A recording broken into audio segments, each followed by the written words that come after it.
You know, saving money has never been easy, but nowadays it's objectively harder.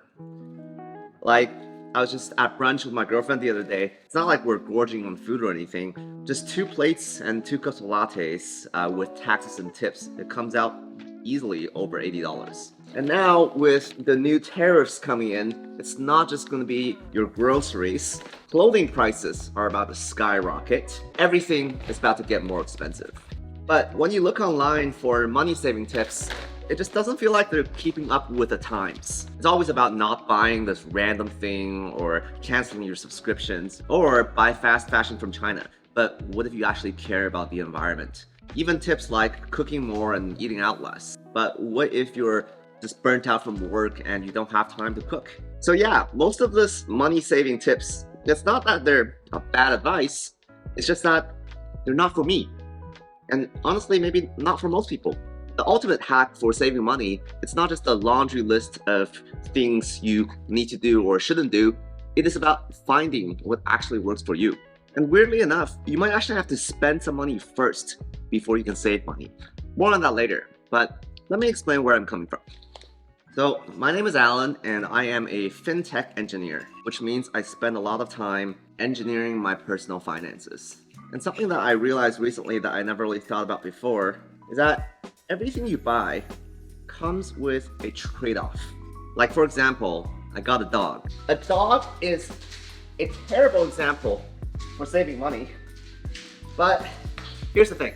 Once you get something like a dog, you're kind of locked in. You have to walk them, train them, schedule your life around them, and force cuddle with them. But you know what? That time is free. Unless, of course, you're paying lots of money for other people to train your dog or walk your dog. But I feel like that's not most people. I call these type of activities type A commitments. Time heavy, but money light. Stuff that takes up a lot of your time but doesn't cost much or anything at all. Not all time commitments are made equal. There is also what I call type B time commitments. Say, for example, you buy a new dress, but that's not the end of it, right? Like, you get a new dress and you want to wear it out to a fancy brunch with your girlfriends. Not that I know anything about that, but some purchases come with additional social costs. Another example of a type B commitment is skiing. It's not just the activity itself, there's all these dependencies around it. Booking hotels, lift tickets, rentals, gear. It's not just time, but it's time plus money. Type B commitments are not necessarily a bad thing. I love skiing. I would go. I want to go skiing. They just have to be done in moderation. And one of the best ways, it's less about restraining yourself from making type B commitments, but when you have more type A commitments, you naturally have less time for type B commitments. And this is the main point of the hack. When you're out hiking, you can't be online impulse shopping. When you're at the gym, you can't be booking reservations for dinner. Maybe you can, but then you're not actually working out very hard. You're choosing to do activities not just because they're free, but because it occupies you, body and mind. Time is a defense mechanism against unnecessary spending. But the strategy only works if you actually enjoy your type A commitments.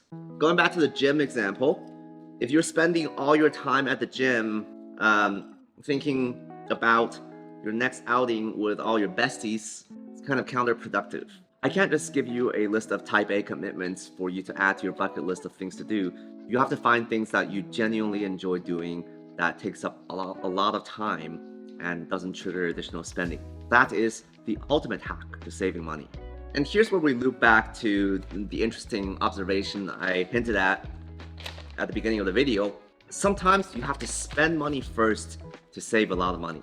Once again, dogs are a terrible example for saving money. Don't get a dog if you want to save money. But I did buy this e-collar for my dog, and this whole setup cost about $150. But with this equipment, we've unlocked off-leash training. That means we have this whole new range of things we can do that takes a long time and doesn't cost anything.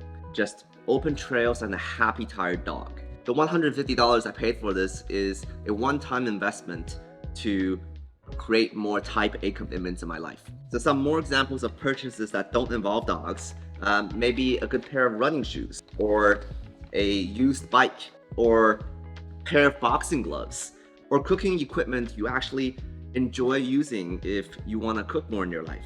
This is what I call personal finance engineering. Strategic ways to spend your money that leads to a more sustainable lifestyle that doesn't drain your wallet.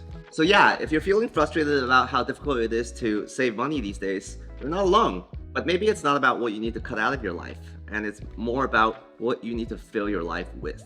The less unscheduled time that you have, the less likely you are to spend on things you might not even care about. And it's not always bad to spend money. Sometimes you have to spend a little to unlock activities that you find fun and make it consistent. Anyway, at least this has been working for me. I hope this gives you something to think about as well. And of course, everyone has their own set of type A activities. You can probably guess what mine are. I mean, I've already used the dog example a bunch of times. I would love to hear what your type A commitments are in the comments section. And I think we're done here for today. It's time for a walkie walk. Toshi, it's time for a walkie walk. Walkie walk!